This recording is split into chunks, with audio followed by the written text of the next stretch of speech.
the pen scraped. Prisoner 3 Han Sen hand shook, and the ink ran into the embossed sealer's interrogator Chan. Sign it. Fear sat in the prisoner's fingers. The sound of the nib on paper matched the guard's boot on concrete. The room smelled of boiled rice and metal. That first action, an inked name on a prepared sheet, was the immediate event that would determine a body, a ledger entry, and a fate. The narrator stood by the door, pocket watch closed in his palm, watching procedure take the place of mercy. He kept a measured distance, recording what he saw, stating facts without pleading. Fear dictated the prisoner's reactions. Chan watched the wrist until the pen stopped. "Kian, hold his arm," Chan ordered. "Make sure the signature is clear." Guard Keen moved a step closer and placed his hand on the prisoner's shoulder. The prisoner's jaw worked. He swallowed and wrote again. Within the first minutes, the central problem became visible.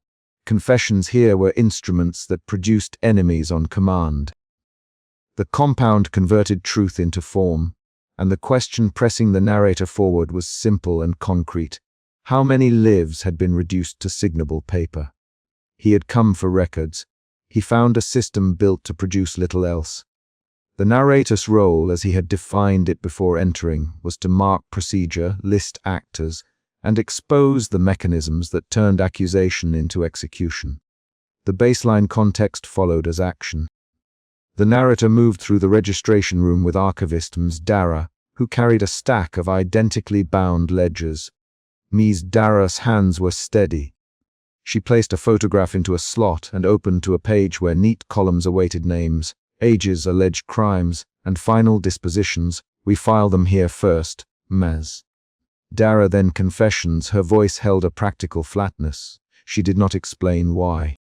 The narrator noted her lapel pin, the way the ledger's margin had been rubbed smooth, the faint ink bleeding where a page had once been wiped clean. Emotion shifted there, doubt flared in the narrator's methodical record, keeping, then slid into a heart of fear as he saw the ledger's stamped rows. "He who signs these." Ms. Dara tapped a printed confession template with a thick finger. Interrogations sometimes follow. "Sometimes the template is filled in ahead of time," she said. The admission arrived as a factual detail, not a moral verdict, and yet the implication forced the narrator to change tack. He began to look for evidence of manufacture rather than relying on testimony alone. They returned to the cell corridor where prisoner 307 had been held. The prisoner was shrunken from hunger. His clothes hung from him and his knees bent inward when he sat. Comrade Shrey paced outside the cell with a tray of cold rice, watching without offering it. The narrator watched Shrey's posture and the deliberate pace of his steps. He refuses to cooperate. Shrey Chan, when Chan passed, let him sleep, then try him again at dawn. Shrey's control of small routines, meals missed, lights held through the night, became the lever they used to shape confession. A folded scrap of paper changed the direction of the small drama. Guard Keen found it pinned in the prisoner's sleeve while removing his blanket. Keen brought the scrap to Chan and read its cramped handwriting. The scrap pointed to a different name and contradicted the prepared accusation. Chan's hand tightened on the paper. "Where did you get this?" he asked the prisoner. The prisoner could not answer clearly. He coughed and saliva dried at the corner of his mouth. That discovery shifted suspicion. Chan's certainty moved toward a suspicion of a broader network, and suspicion quickly moved to aggressive questioning. Dialogue became sharp. "Prisoner 307, Chan, who put this in your sleeve?" The prisoner rocked and answered in a single broken line. "I carried a letter." "To whom?" Chan demanded. "To Ms. Dara," the prisoner whispered. At that line, the narrator's doubts swung into a new phase: alarm. Because the chain between guard and archivist would make the ledger suspect in a way that implicated more than one department. They forced him to stand. "Kian, pant your arms out." Comrade Shrey tightened the collar around the prisoner's neck. The prisoner reached for the paper and tried to tear it. Chan barked, "Stop that.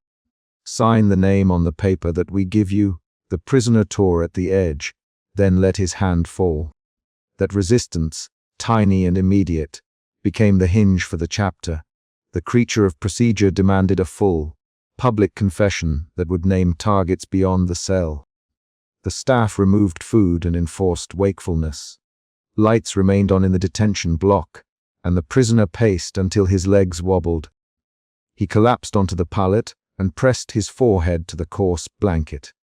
His hands trembled when they returned the scrap to his pocket. Starvation took months off his face in a matter of hours. His pulse in the narrator's ear measured thinner and shallower with each refusal.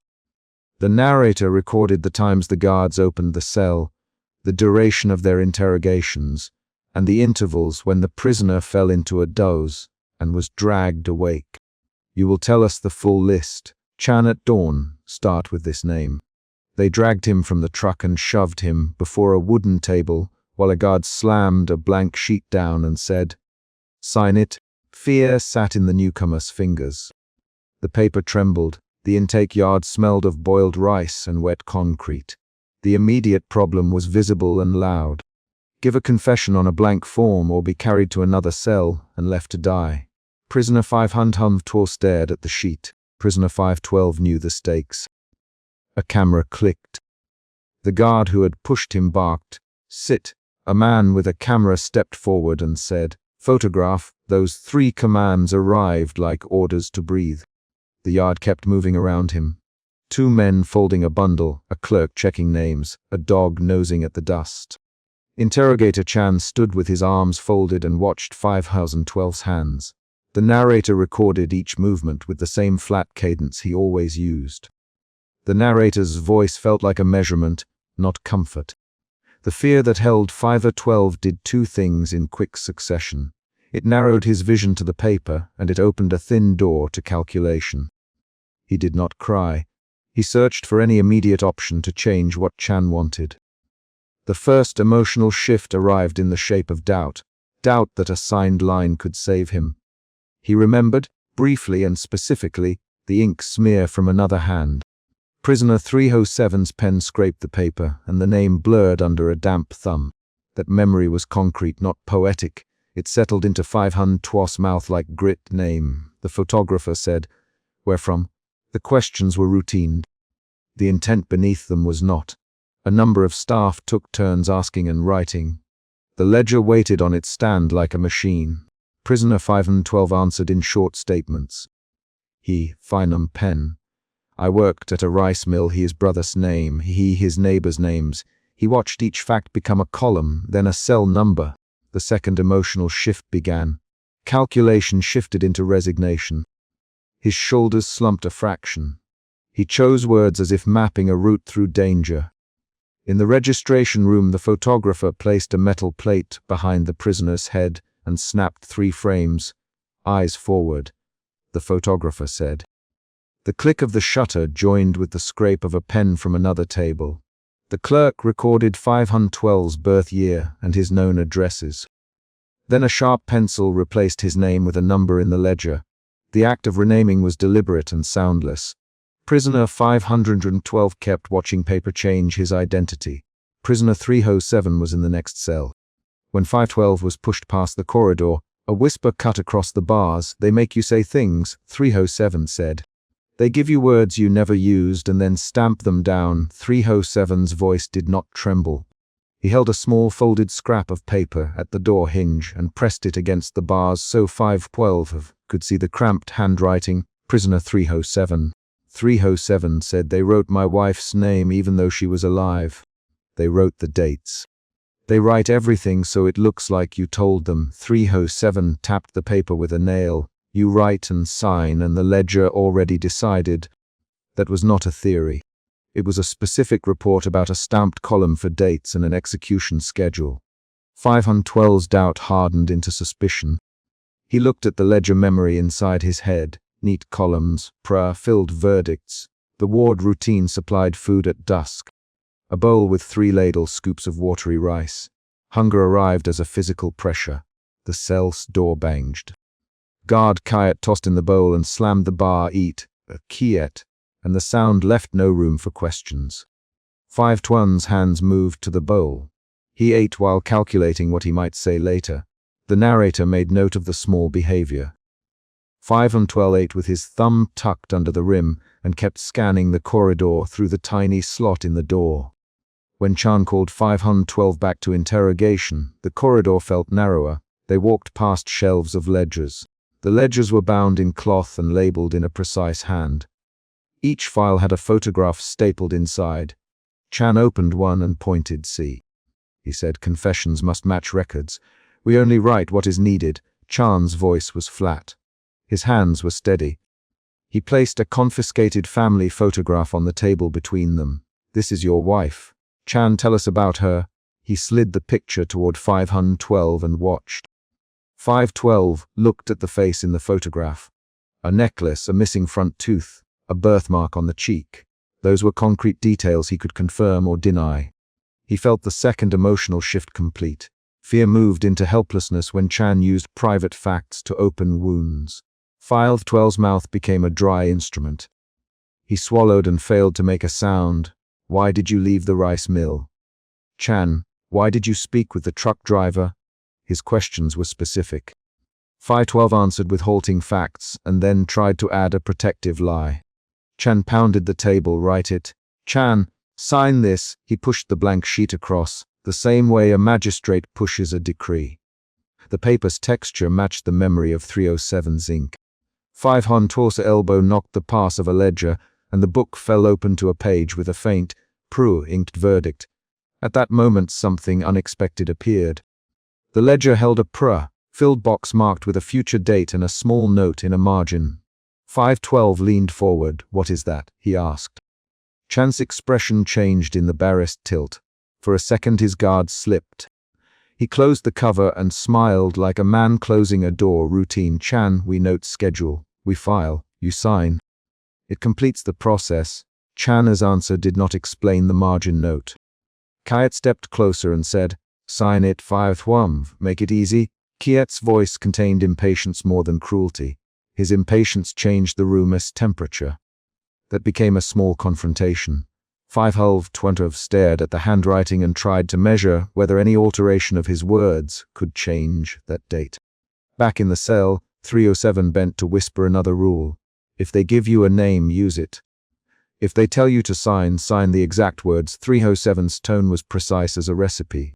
512 repeated the line Chan had demanded and asked, "Did it help you, 307?" 307 closed his eyes for a heartbeat and then answered, "It bought me time. It bought me a different kind of waiting." The answer did not promise survival. It offered only a change of suffering. The narrator recorded both answers without comment. The next day, at dawn, the interrogation resumed beneath a single bulb. The room smelled of wet metal and boiled rice left over from the previous night. Chan set a glass of water on the table and watched 512 put his fingers in it and lift them. The water left a ring on the table. Chan unfolded a photocopy of an earlier confession and tapped a sentence. "You see these lines? They match the ledger. We only need your signature now." He slid the pen toward 512. 512 picked up the pen and it felt heavier than a piece of metal. He hesitated. His hand shook. The third emotional shift arrived as collapse when his resistance failed. His fingers curled and he signed the line they wrote for him. The pen scraped. He wrote the words they told him. He felt the sound of the nib like a footstep on concrete. The signature sealed both his betrayal and his surrender. He watched the ink soak into the paper, and then into the ledger. When the pen left his hand, Chan smiled with a kind of bureaucratic relief. "Good, Chan, you cooperated." Kiet stamped the file. The clerk nodded, inserted a date in the column, and the ledger's row now contained a name, a confession, and a stamped execution mark. The supposed purpose of confession, the idea it might save a life, had been revealed as performative. The ledger had already contained verdicts. The confession completed the appearance of process. The real decision had lived in a shelf of ledgers long before 512 ever saw the table. The room shifted again when a latent twist surfaced. While filing, a clerk's sleeve brushed a loose page, and a different name slipped out. An address that connected 512 to an informant who worked at the same rice mill. That detail changed the sequence in the ledger. An additional column now contained an association that 5-12 did not intend to confess. He realized his name would carry more than his own confession. It would carry other people's fates. He leaned forward and said, "You can put those names." Chan looked up. "We can and we will." Chan. Kite stepped forward and pressed a finger to the photograph in the file, matching faces to lines. 512's stomach tightened. Now his choice had consequences beyond himself. The narrator recorded the exact exchange and kept his tone measured. He spoke of facts. A sleeve, a loose page, a stamp. He did not interpret the moral weight. The characters did. 307 watched from the cell across the corridor and mouthed the name of the informant through the bars. That repetition became an external event in the narrative, a new fact that forced 512 to revise his calculation. He had signed to save himself, and his signature now linked other people to the ledger's verdicts. Later, in the archive room, Chan led 512 before a long shelf. He pulled a leather, bound ledger toward the table and flipped pages. "Your confession is here," he said. He pointed to the entry and added a small notation with a pencil. "See the execution column. We schedule according to file priority." 512's head felt heavy. He could name the precise weight in his chest. The angle of Chan's pencil, the faint pressure where a stamp had been pressed. Those objects mattered. They decided his next hours. The worst sound was not a shout. It was the clerk's stamp when it landed and echoed across the room. The stamp made a finality sound. The clerk slid the form into a metal tray. 512's hands went to his pockets and found only lint. He felt the cells close in and the corridor open for the men who now handled his file. A guard reached for him. Kaet's hand was steady on the cuff. The chapter's mini cliffhanger arrived as someone in the archive muttered that a higher command had initialed a different column and then paused.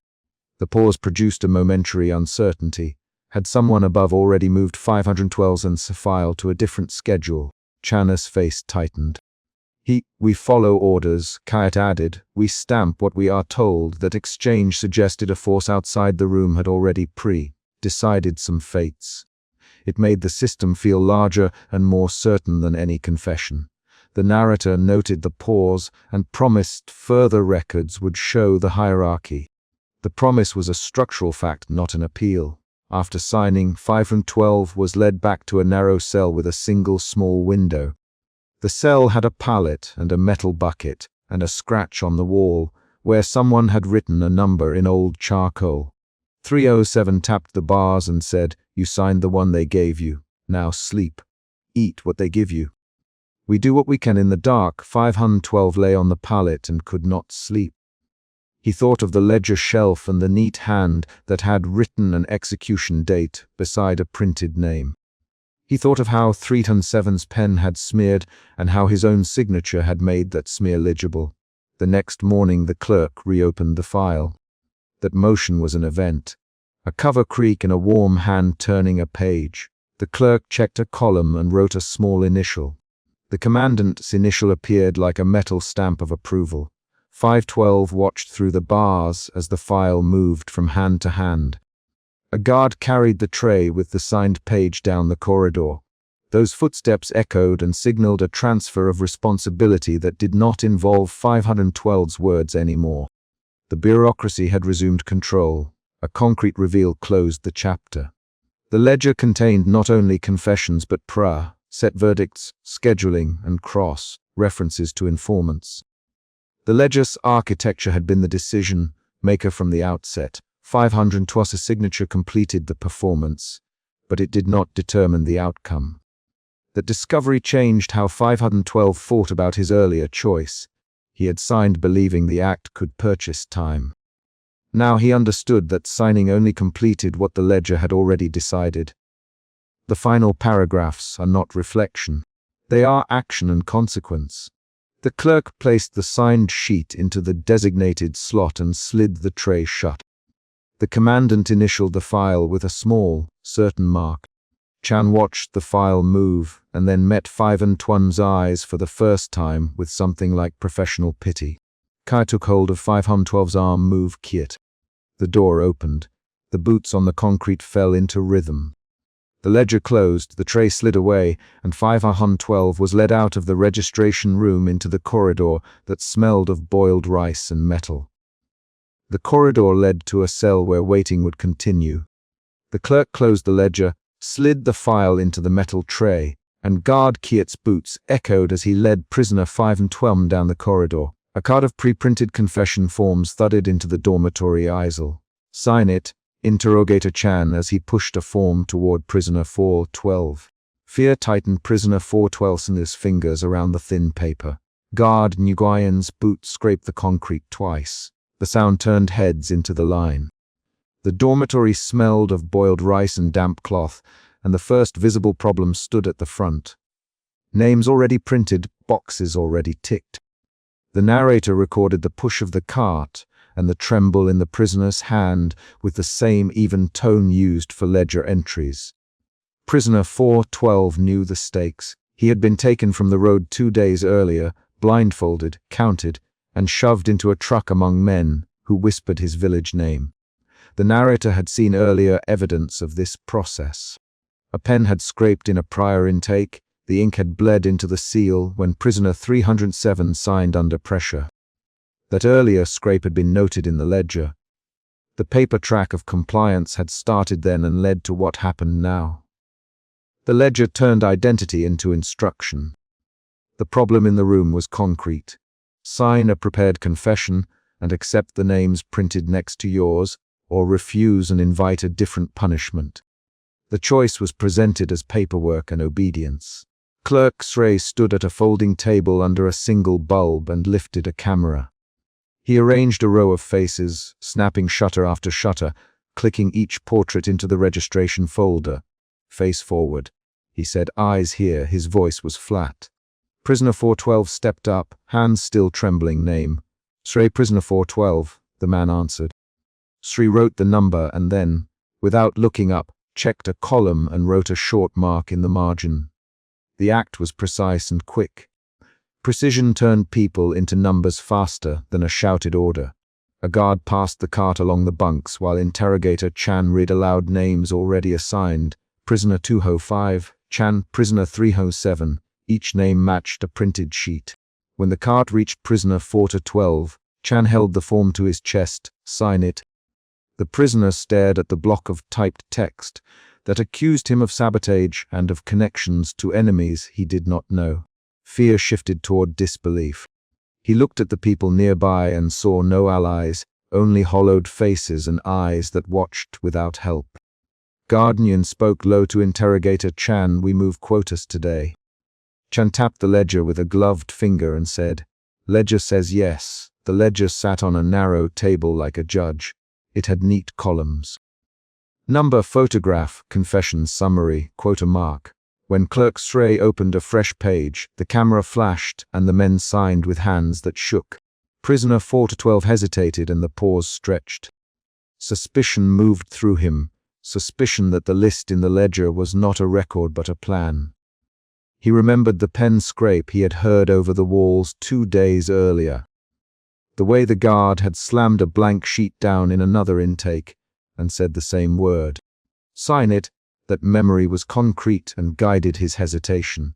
A narrow corridor later, guardmen paused with a group and saw a face he recognized from his village. He swallowed and looked away, then looked back. The corridor hummed with the shuffle of sandals and a dry cough. Min's fingers tightened around the cell keys. Doubt appeared as a physical hitch in his step. He slowed the line of prisoners move, a comrade soak from the intake desk. Min moved, and his doubt retreated under the weight of orders. The narrator noted the movement, the hesitation logged like an aside in the ledger's margin. Comrade Soak stationed himself under the bulb and directed recitation, "Confess your crimes. Say them clear. Say them now under the single harsh light." Prisoners were made to repeat identical confessions, words drilled until voices matched. Chan leaned in and tapped the margin marks with his knuckle. Srey recorded the recitations, adding marks and codes. Prisoner 412 mouthed the prepared lines, voice low and clipped. The confession ritual reshaped voices into statements. That action reduced any individual protest into a recorded obedience.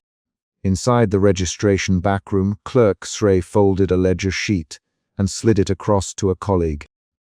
He whispered a sentence while fingers pointed at a narrow hidden column. "Quotas here.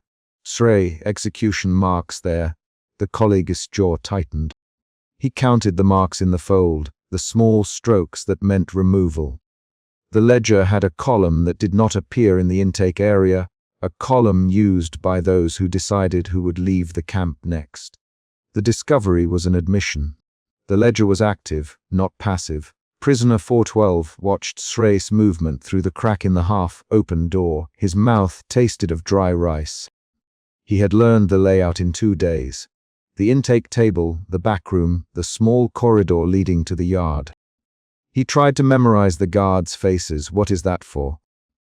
The prisoner asked another man while the men queued for photographs. "So they can cross names off." The man answered, "Chan, it's efficiency." The reply was short and precise. Confusion shifted to rising alarm. Prisoner 412 saw how efficiency hid an order. The ledger mapped removal in straight lines. In the intake office, Interrogator Chan slid a blank form and a pen toward prisoner 412 and spoke with a patient, insolent calm. "Write names of your contacts. Sign here. Say you met Agent Y in the market." Chan's sentences were instructions that left no space for truth. Prisoner 412 blinked.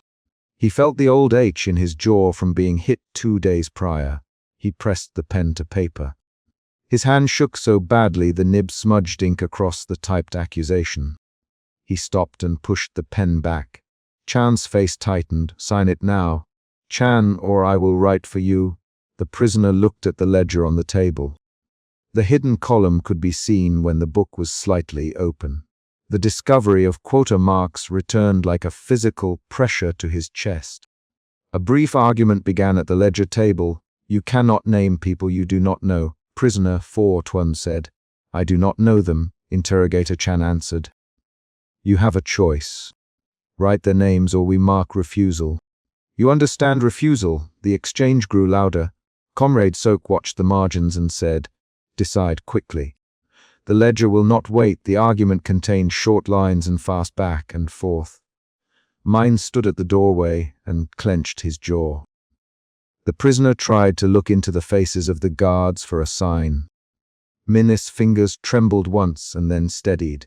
Emotion moved from doubt to fear to a mechanical compliance born of exhaustion. The prisoner began to write. He put down one name he half remembered, a man who had once shouted in the market. He hesitated and added 2 more from the list. A guard muttered under breath. His hand flinched when the pen pressed harder to form a letter. Comrade Sok leaned in louder. "Sok, say the names." Prisoner 412 read them aloud. "I named them," he said. "I didn't know them well. Sign the form. Chan." The pen closed the circle of guilt by producing written words that matched recorded confessions. The ledger took the names and turned them into orders. Outside in the fenced yard, the removal group lined up. Guard Min shepherded men toward the gate, but his steps became uneven when he saw one woman he recognized, someone who had once delivered water to his house. He hesitated and delayed the gate's mechanism with a practiced touch. Comrade Sok shouted, "Min, lock it." Min did not lock it immediately. A brief window opened. Prisoner 412 saw the small looseness and felt a sudden hope, like a physical impulse in his limbs. The hope lasted 2 seconds when a guard at the far side of the yard turned and barked, "Move!" The gate clanged and then closed. In those seconds, a terse confrontation erupted. "Why did you hesitate?" Comrade Sok demanded. "I saw someone I know." Min answered, "I know her." "I don't." Sok cut him off. "You will not delay orders. You will not let personal ties interfere." The exchange included 3 quickback and 4th lines and then an order. The hesitation cost someone. A prisoner who had been pushed forward stumbled, and a guard shoved him back with the flat of a hand. The shove sent the man to his knees against the fence. That small rebellion died in a burst of authority and a single rifle click that no one needed to state aloud to understand. Back in the intake office, the ledger's hidden column decided removal lists definitively. Shrey closed the fold and placed a small mark that signified execution orders, marked for transfer. Shrey, without looking up, marked. The narrator recorded the mark as fact. A tiny cross that the ledger accepted as law. Prisoner 4012 signed the last sheet, then watched as the ledger S stamp hit the final line. The stamp made a dry, physical sound and left an impression on the page. That impression was the order. The prisoner understood the consequence via the tactile act. Ink pressed into paper, a seal made, a list finalized. Prisoner 412 did what had been asked. He had named 3 men and 1 woman. He had repeated the confession Alice. He had said Agent Weiss' name. And he had heard Comrade Soak murmur in approval. The emotion inside him shifted from panic to a brittle numbness. He moved through the yard under guard and kept his head down. He registered the names of the men who walked beside him. He saw guard Min's eyes flick once toward the woman he recognized. Min's hands trembled above the gate lever. The small rebellion had been visible to everyone and registered as a failure to act. The camp's system taught in a single lesson that hesitation only delayed the machine. The narrator later examined ledger pages in the abandoned backroom while the camp resumed its routine. He turned photographs and traced fingers over inked names. The ledger showed neat lines of photographs, confessions, and marks in the hidden column. The narrator lifted a page and found a margin note in an unfamiliar hand that listed quotas for the next week. The note matched the scratched lines Shrey had shown earlier. That revelation reframed what the intake looked like. Not sporadic cruelty but organized, scheduled removal. The ledger had mapped annihilation as a timetable. At the yard gate, guard Min stood in the sun and saw the empty space where the woman had been taken. He tightened his mouth and lifted the keys. He heard the distant thud of boots and the dull, ordered steps that would carry the removal group away. He pressed the keys into his palm and felt their cold metal. Doubt returned as a physical ache in his chest. He had hesitated once. That hesitation now hung as a thin, unspoken accusation between him and Comrade Sock. The man who had delayed the gate shifted his weight and did not speak. He had learned the lesson assigned by the ledger. Later that afternoon, in the courtyard, a wooden chair remained empty under a stretching shadow. The narrator set the ledger on the chair and placed the camera nearby. He opened the page to the names that prisoner 412 had been forced to write and compared the ink to the ledger's printed accusations. The matches were mechanical. A hand had turned handwriting into orders. The concrete evidence sat on the chair, a photograph, a smear of ink, a stamped line. The narrator recorded each of these without commentary. His tone was flat as a ledger entry and intended only to ensure that the physical chain from confession to removal was visible to any future reader. When the removal group left the yard, a single voice called out, short and raw, "Who named me?" A prisoner demanded as he was led away. The question broke into the ordered marching like a flat stone into water. Comrade Soak answered with a single line. "You signed your name," the prisoner shouted again. "I signed what they wrote!" Guards pulled the man forward. The argument included rapid lines, 3-4 short exchanges, and ended with the man being shoved ahead. That confrontation was concrete and fatal to argument. The ledger's smirk overrode any scramble for truth. At dusk, the narrator closed the ledger and carried it to the courtyard's edge, where dust lay in low drifts. He set it beside the empty chair and put his notebook on top. He clicked the camera once more to photograph the sealed pages. The final action of the chapter was the ledger's cover snapping shut. The ledger kept the record. The empty chair kept the absence. The camp resumed its measured routine: registration, photograph, confession, mark, removal.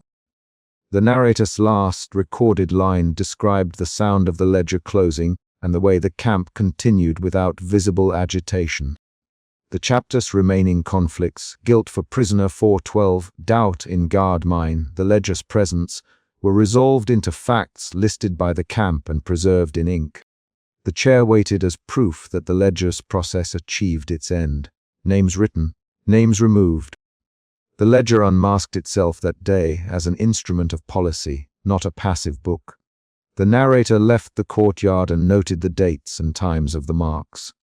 He kept the camera rolls and the photographs. He catalogued the quartered pages where the hidden column appeared. The final paragraph of this chapter links the last physical event to the continuing record. The ledger closed with the stamped removal list. The wooden chair was still empty, and the camp's routines proceeded on schedule, as if nothing unusual had happened. The decision had been made at a small table with a pen and a stamp, and that decision carried immediately into the courtyard, where the removal line walked out under guard and then disappeared over the compound's gate.